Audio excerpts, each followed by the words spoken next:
Right, today we're going to be fitting a shower screen. Look at that, this day and age, a shower curtain. Anyway, the screen is going to go here, down to the bath there, and it's going to come out a fair way. It comes in 3 pieces. Firstly, the door, the attachment for the wall, and then the bottom bit that keeps it watertight when it's in use. And that goes on the bottom of the door there. Okay, where I've made the mark, you just need to double check. So here, you'll see the tiles only go to here. They don't come to the end there. So I want my back plate to stay on the tiles so that there's a better seal here so the water can't come through onto the wall. So what I'm going to do is just double check, put my level just there, and then just check on the inside of that 15mm, check for the bubble. So that's plumb, and you can see it's going to be on the tiles and it's not going to be on the wall. So that's a good point, 15mm. If it was 10, it would be about there, and that's a little bit close. So this back plate here, you'll see there's a hole here, and then there's one here as well. So that's your 3 locking points onto the wall. Right, you don't have to do this next bit, but I do. So because this is tile, A, it'll be difficult to put a pencil mark on that, and B, when I'm drilling into it, I don't want the drill bit to be slipping around everywhere. So just a bit of decorator's tape here, no tack. Just going to put it just above my mark there, and I'm going to run that up the wall. Like so.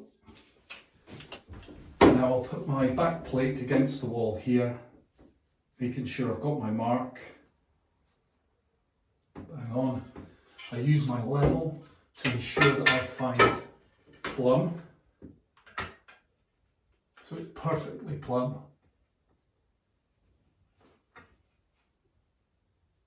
Which is there. And then what I'll do is I'll make 3 marks. 1, 2, and 3.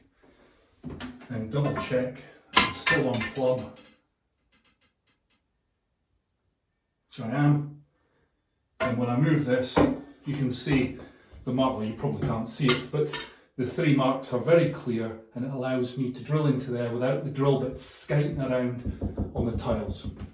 Now, one of the most important things about doing something like this is before you drill through any walls, you've got to double check behind that wall what's in here. Now, we can see that there's going to be water services back here, and the last thing you want to do is put a screw through. So luckily, this bit here is actually a pipe box, you'll see there, and then there's a service hatch just here.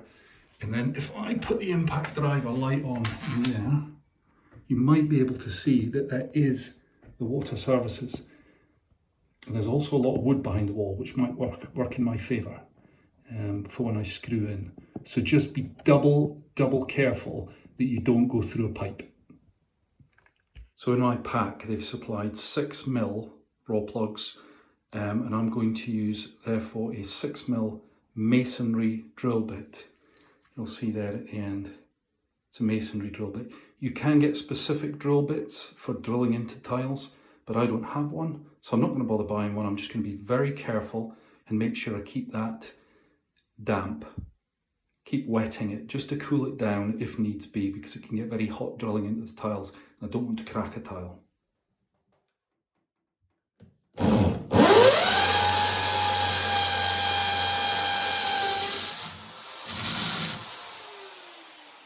Luckily, that's through the tile and it's into wood, so that's going to make a really good fixing. Similarly, it'll be the same at the top but not at the bottom, so luckily I only have to use 1 raw plug, which is going to make this very secure. So you'll see that's into wood, the bottom one is not, so that has now got a raw plug in it.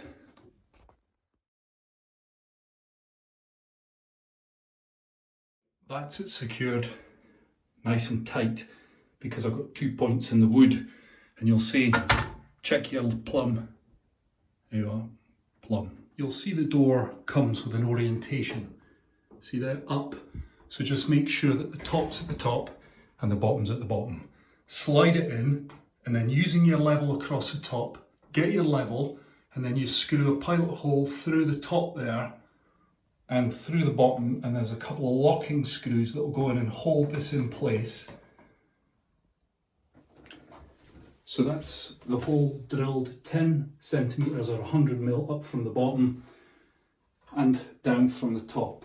So it's going to be a bit scuttery on your own, but what I'm going to do is I'm going to get the bottom one in first, and then I will get the top one in once I've got my level on it. So that's it, just test fitted in there. And you'll see I've used my level because there is a gap at the bottom there until I level it off. So just allow me to do this on my own. It's about 20 kilos. It's not very heavy, but it's unwieldy. Right, I'll get the screw in down there, and then I'll get my level across the top, and then I'll get the last screw in when I know that that's level.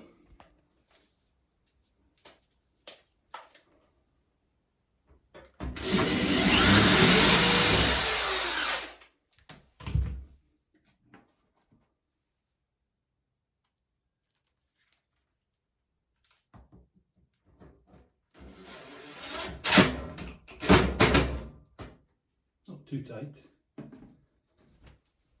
So to make my life a bit easier, I've put a bit of ply underneath, and that has pushed it up slightly, which puts it level at the top and allows me to screw in here without the thing falling away. See that is now fully level.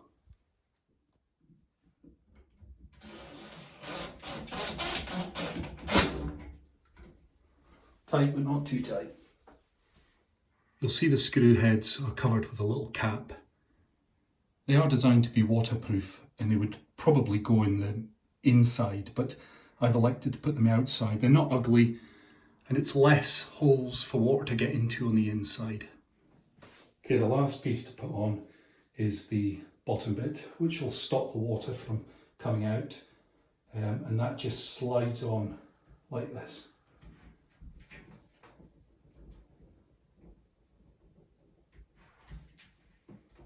Right, that's it installed, all sorted, fairly easy. The hardest bit was actually putting on that bit at the bottom. Anyway, now to remove all of that stuff, and it's going to look nice and modern again. Final thing to do is to put a bead of silicone on the outside, all the way down there.